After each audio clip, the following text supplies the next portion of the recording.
தன்னுடைய வாழ்நாளில் சகோதரர்களே, இந்த மவுத் என்பது வாழ்க்கையில் ஒரு சோதனை, எங்களுக்கும் ஒரு சோதனை, குடும்பங்களில் மரணங்களை கேள்விப்படுவது ஒரு சோதனை.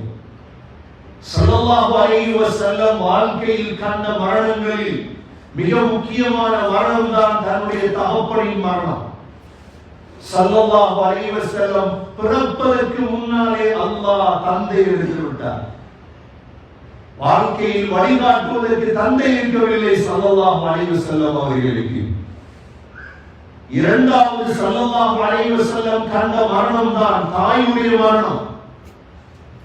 6 வயது ஸல்லல்லாஹு அலைஹி வஸல்லம் தாயும் உம்மு ஐமனும் மதீனாவிலிருந்து திரும்பி வரும் பொழுது அபுவா என்ற இடத்திலே நோயுற்ற தாய் அதே இடத்திலே வஃபாத் ஆகிவிட்டார்கள். சகோதரர்களே, சீரா சொல்கிறது, சற்று சிந்திப்பதற்காக, ஒரு பெண்ணால் கபறு தோண்ட முடியுமா? ஒரு பெண்ணும் ஒரு பிள்ளையும் சேர்ந்து அந்த மலையடிவாரத்தில் கபறு தோண்டினார். தனது தாய் ஆமினாவை அடக்கம் செய்தார்கள். மூன்றாவது ஸல்லல்லாஹு அலைஹி வஸல்லம் கண்ட மரணம் அப்துல் முத்தலிபுடைய மரணம். தனது 8வது வயதில் ஸல்லல்லாஹு அலைஹி வஸல்லம் தன்னை வளர்த்த பாட்டனார் அப்துல் முத்தலிபுடைய மரணம். இந்த மரணத்தின் பொழுதுதான் ஸல்லல்லாஹு அலைஹி வஸல்லம் அழுதவர்களாக ஜனாசாவிலே கலந்து கொண்டார்கள். அப்துல் முத்தலிபுடைய மையத் ஹுஜூரிலே முஅல்லாவிலே அடக்கம் செய்யப்பட்டது. 4வது ஸல்லல்லாஹு அலைஹி வஸல்லம் கண்ட மரணம் வாழ்க்கையில் தன்னுடைய ஆண் பிள்ளைகளின் மரணம்.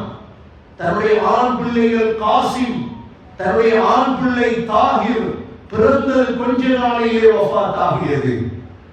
சகோதரர்களே, என்ற பிள்ளை மௌத்தாயிட்டே என்ற கவலையில் இருக்கும் பொழுது அந்த காலத்துல வாழ்ந்தவங்க ஒரு கதையை பரப்பினார்கள்.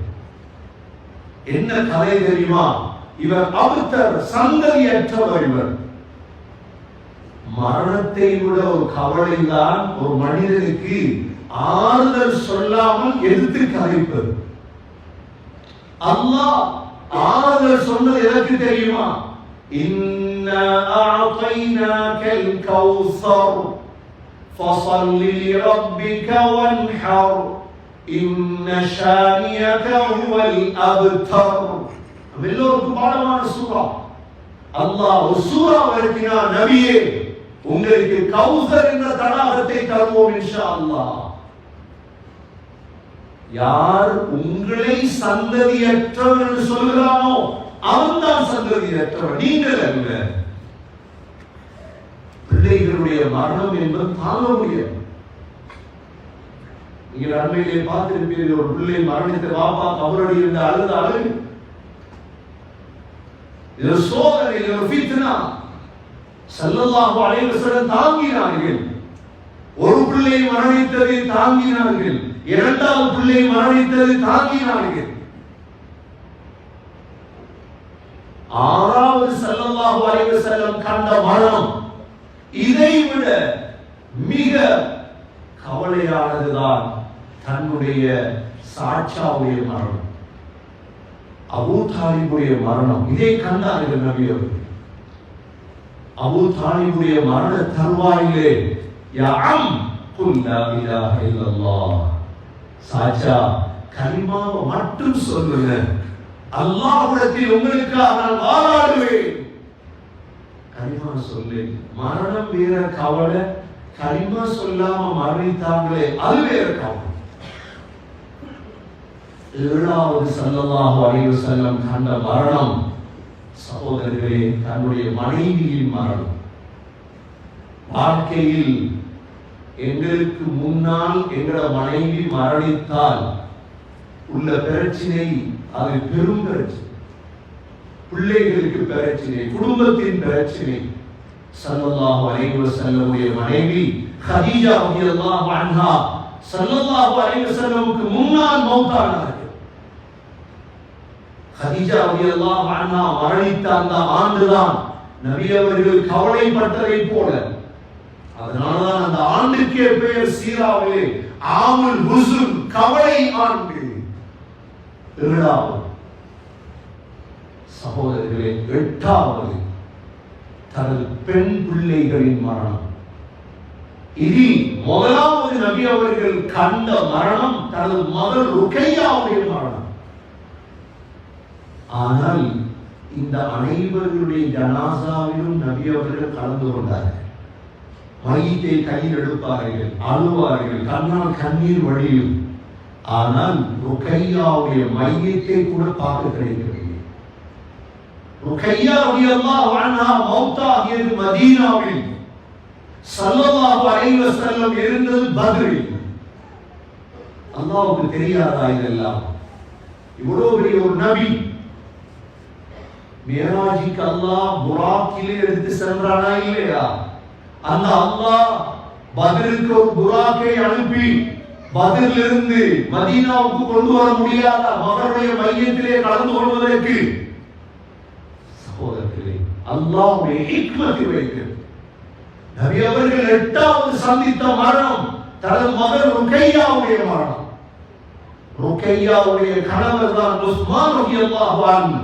ஸல்லல்லாஹு அலைஹி வஸல்லம் உஸ்மான் ரலியல்லாஹு அவர்களை அனுப்பி வைத்தார்கள். மருமகளே, நீங்கள் மையத்துடைய வேலைகளை பாருங்கள், நான் பகலில் இருக்கிறேன். அந்த மையத்தில் நபி அவர்கள் கலந்து கொள்ளவில்லை. மகளை பார்க்கும் சந்தர்ப்பம் கிடைக்கவில்லை. 9வது நபி அவர்கள் கண்ட மரணம் தன்னுடைய மகள் ஸைனப் ரலியல்லாஹு அன்ஹாவுடைய மரணம். 10வது நபி அவர்கள் கண்ட மரணம் தனது மகள் உம்மு குல்சூமுடைய மரணம். 11வது ஸல்லல்லாஹு அலைஹி வஸல்லம் கண்ட மரணம் தன்னுடைய மகன் இப்ராஹீம் ரலியல்லாஹுடைய மரணம். சகோதரர்களே, இது உடன்பிறப்புகள், இரத்த உறவுகள் 11 பேருடைய மரணத்தை ஸல்லல்லாஹு அலைஹி வஸல்லம் வாழ்க்கையில் கண்டார்கள். இப்ராஹீமுடைய மரணத்தின் பொழுதுதான் நபி அவர்கள் அழுதார்கள். சஹாபாக்கள் கேட்டார்கள், யா ரசூலல்லாஹ், நீங்களும் அழுகிறீர்களா? அப்பொழுதுதான் நபி அவர்கள் சொன்னார்கள், இன்னல் ஐன ததுமா வல் கல்பு யஹ்சன். கண்ணீரை வடிக்கும் தான், உள்ளம் கவலைப்படும், ஆனால் அல்லாஹ் பொருந்தக்கூடியதான் எங்களுக்கு சொல்லலாம். ஆகவே சகோதரர்களே, மரணம் என்பது நம் எல்லோருடைய தலை மீது எழுதப்பட்டது. 60 வயதில், 70 வயதில், 80 வயதில், 40 வயதில் அடையலாம். ஆனால் மரணத்திற்கு பயப்படுவது அல்ல, மரணத்திற்கு முன்னால் அமல்களை சேர்த்துக் கொள்ள வேண்டும். சகோதரர்களே, யாருக்கும் அநியாயம் செய்து விடக்கூடாது. மக்களோடு நல்ல முறையில் பழக வேண்டும், சிரித்து பழக வேண்டும், மக்களுக்கு சலாம் சொல்ல வேண்டும், மக்களுக்கு நலவுகள் செய்ய வேண்டும். மரணத்திற்கு முன்னால் அவ்வாறு செய்திருந்தால் மன்னிப்பு கேட்டுக் கொள்ள வேண்டும். சகோதரர்களே, மரணம் என்னுடைய வாழ்க்கையில் ஒரு முற்றுப்புள்ளி. நபி அவர்கள் சொன்னார்கள், அக்ஸிரு மின் திக்ரி ஹாதில் லல்லாத். இன்பங்களை முறியடிக்கும் இந்த மரணத்தை அதிகமாக ஞாபகப்படுத்துங்கள்.